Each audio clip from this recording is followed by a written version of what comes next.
तो किती दिवस महानगरकडनं गॅस मिळेल हेही माहीत नाही. त्यामुळे पुढे गंभीर परिस्थिती निर्माण होऊन लोटे परशुराम MIDC हळूहळू बंद होण्याच्या स्टेजवर जाईल असं मला वाटतंय. त्यामुळे हे जे कामगार आहेत हे सगळे निघून जाण्याच्या तयारीत आता आहेत आणि त्यामुळे एक गंभीर संकट आलेलं आहे.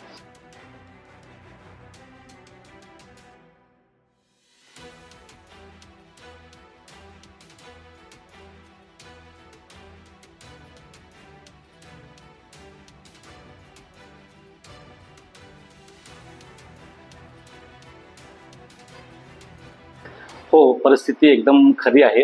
सध्या 2-3 दिवस झालं कामगार लोक कमी येत आहेत. त्यांच्या घरी जेवण बनत नाही आहेत. आमच्याकडे इथे लोकल कामगार थोडे परराज्यातले कामगार सुद्धा काम करतात, पण परराज्यातले कामगार आणि लोकल कामगाराच्या घरी गॅस नसल्यामुळं गॅसची त्यांच्या घरी जेवणाची टंचाई आलेली आहे आणि चिक्कार मतलब जास्तीत जास्त संख्येने कामगार गाव सोडून जात आहेत.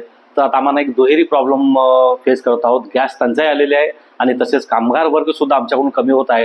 थोड्या दिवसानंतर जर असे कामगार वर्ग कमी झाले तर आमचे उद्योजक एकदम संकटात येतील आणि आम्हाला पुढं मार्ग काढणे फार मुश्किल होईल. धन्यवाद. अख्खा देशात युद्ध सुरू आहे आणि त्या युद्धाच्या झळा इकडे आता आपल्याला जाणवायला लागल्यात बऱ्यापैकी.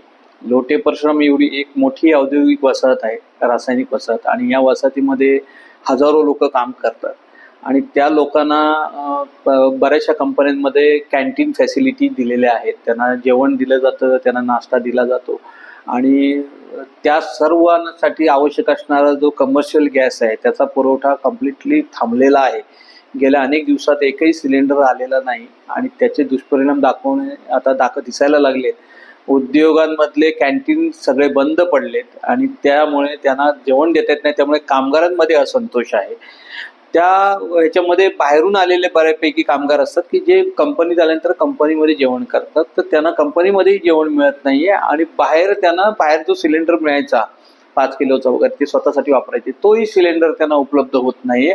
त्यामुळे हे जे कामगार आहेत हे सगळे निघून जाण्याच्या तयारीत आता आहेत आणि त्यामुळे एक गंभीर संकट आलेलं आहे. त्याचबरोबर महानगर गॅस कडून काही कंपन्यांना जवळ 30 ते 35 कंपन्यांना गॅसचा पुरवठा केला जातो, ज्याच्यावर त्याचे बॉयलर्स वगैरे चालवले जातात. आता त्यांना सुद्धा या अडचणी व्हायला लागल्यात, कारण महानगरने सुद्धा ते गॅसचा जो वापर आहे तो 50% आणा असे त्यांना सूचना केलेल्या आहेत. म्हणजे मुळात 50% जर आलं तर प्रोडक्शनच 50% अशा कंपन्यांचं आलेलं आहे आणि त्यानंतर तो किती दिवस महानगरकडनं गॅस मिळेल हेही माहीत नाही. त्यामुळे पुढे गंभीर परिस्थिती निर्माण होऊन लोटे परशुराम MIDC हळूहळू बंद होण्याच्या स्टेजवर जाईल असं मला वाटतंय. अनेक कंटेनर्स रॉ मटेरियलचे अडकलेले त्याबद्दल काय सांगाल? हो, नक्कीच त्याचे दुष्परिणाम आता जाणवायला लागले. येणारं रॉ मटेरियल येत नाहीये, बाहेरून येणारं रॉ मटेरियल येत नाहीये, खूप लेट होतंय, मध्येच कंटेनर कुठेतरी अडकलेले आहेत, जाणारा एक्सपोर्ट थांबलेला आहे बऱ्यापैकी आणि आखाती देशांमध्ये तिकडे जाणारं संपूर्णपणे 100% बंद आहे. तर अशामुळे एकीकडे प्रोडक्शनवर मर्यादा आल्यात आणि बाहेरून रॉ मटेरियल नाही, अशा दुहेरी कात्रीमध्ये आज इथला उद्योजक सापडलेला आहे.